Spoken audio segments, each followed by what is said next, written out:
morning guys. Today is the last bal sa mga papa. Kaburo niya. So, dito muna kami nag-breakfast. Muna kami sa Lechon Bubble Cheese Eatery. So, nag-breakfast muna kami dito. Kaya, punta naman kami sa San Peter. So, yan guys. So, there guys, let's eat. The highway lang ito guys. Space nila.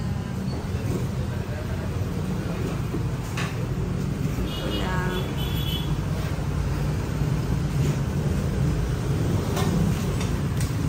Kain na kami.